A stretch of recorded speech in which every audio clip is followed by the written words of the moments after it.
បាទសួស្តីវីដេអូនេះយើងរៀននឹងធ្វើការចែករំលែកនៅមេរៀនជីវវិទ្យាតទៅនឹងរុក្ខជាតិគឺស្ដីអំពីសរីរាង្គលូតលាស់របស់រុក្ខជាតិដែលមេរៀននេះវាពាក់ព័ន្ធទៅនឹងមេរៀនជីវវិទ្យានៅក្នុងកម្រិតថ្នាក់ទី10ថ្នាក់ទី11ព្រមទាំងថ្នាក់ទី12ជាពិសេសគឺនៅក្នុងកម្រិតថ្នាក់ទី12តែម្ដងអូខេសរីរាង្គលូតលាស់របស់រុក្ខជាតិអញ្ចឹងយើងនឹងទៅសិក្សាថាតើផ្នែកសំខាន់ផ្នែកផ្សេងឬក៏សរីរាង្គលូតលាស់សំខាន់របស់រុក្ខជាតិនោះមានអ្វីខ្លះវាមានន័យទេនឹងមានលក្ខណៈដូចម្ដេចខ្លះបាទអញ្ចឹងតើផ្នែកផ្សេងរបស់រុក្ខជាតិឬក៏សរីរាង្គលូតលាស់សំខាន់របស់រុក្ខជាតិមានអីខ្លះបាទដោយដែលអ្នកសិក្សាបានឃើញរូបភាពនៅលើ screen នេះហើយនេះគឺជារុក្ខជាតិ Angiosperm ឬក៏យើងហៅថារុក្ខជាតិមានផ្កាឬរុក្ខជាតិមានគ្រាប់ដែលរុក្ខជាតិនេះគឺជារុក្ខជាតិមានសរសៃនាំអញ្ចឹងរុក្ខជាតិមានសរសៃនាំវាមានដើមមានឫសមានស្លឹកពិតប្រាកដ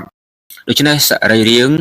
លូតលាស់សំខាន់របស់រុក្ខជាតិទី1គឺឫសទី2ដើមហើយទី3គឺស្លឹកបាទក្នុងវីដេអូនេះយើងនឹងសិក្សាអំពី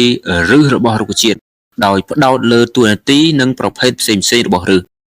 និងលក្ខណៈខុសគ្នាមួយចំនួនរវាងឫសរុក្ខជាតិ Monocotyledon និងឫសរុក្ខជាតិ Dicotyledon បាទអញ្ចឹងយើងនឹងទៅសិក្សាអំពីឫស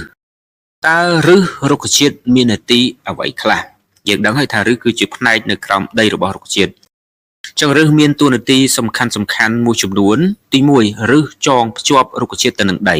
ទី2ឫសមានតួនាទីស្រូបទឹកនិងសារធាតុខនិចពីដីទៅកាន់ដើមនៅទីនេះយើងអាចបំបែកវាជាពីរបានគឺនាទីស្រូបទឹកនិងសារធាតុខនិចពីដី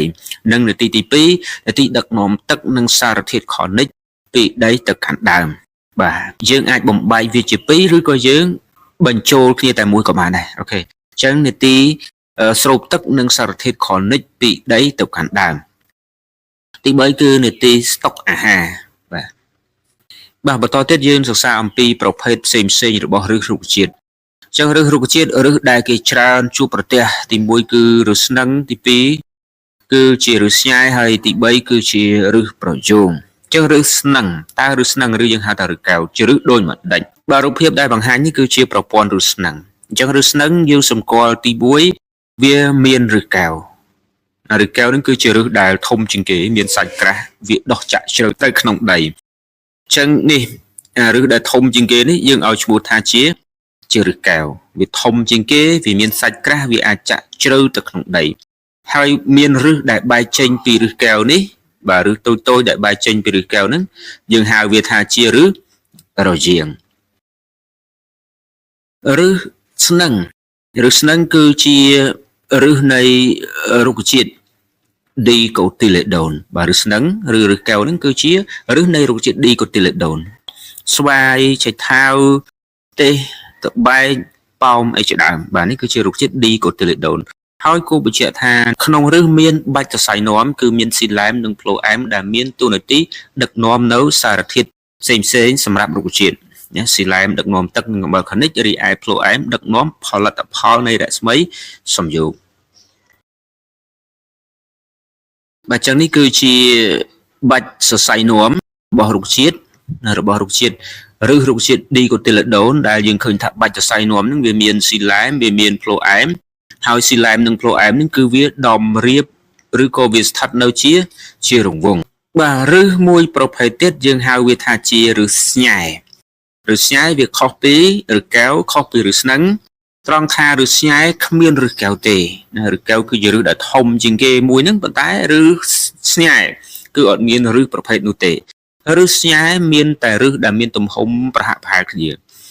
ហើយឫសស្ញែនេះគឺជាឫសរបស់រុក្ខជាតិ Monocotyledon ដូចជាឫសស្រូវឫសត្នោតឫសដូងឫសស្លាឫសពោតឫសឫស្សីអីជាដើមអានេះគឺជាឫសស្ញែយើងអាចសម្គាល់ថាជាឫសដែលគ្មានឫសកែវទី1ទី2ឫសដែលមានទំហំប្រហាក់ប្រហែលគ្នាហើយវាជាឫសរបស់រុក្ខជាតិ Monocotyledon ចំពោះបាច់សរសៃនាំនៃឫសស្ញែវិញវាស៊ីឡែមនិងផ្លូអែមគឺស្ថិតនៅរីប៉ាយអត់តម្រៀបគ្នាឬក៏អត់ស្ថិតនៅជារង្វង់ដូចរុក្ខជាតិ Dicotyledon ទេក្រៅពីឫសស្ញែនិងឫសស្នឹងគេក៏ច្រើនជួបប្រទះឫសរុក្ខជាតិមួយប្រភេទទៀតយើងឲ្យឈ្មោះថាឫសប្រយោងឫសនេះពុំដោះចេញពីផ្នែកនៃឫសដូចឫសកែវដូចឫស ស្ញាយទេប៉ុន្តែវាលូតចេញពីមែកពីដើមឬក៏ពីថ្នាំងនៃដើមប៉ុន្តែវាក៏អាចលូតលាស់ចាក់ទៅក្នុងដីបានដែរ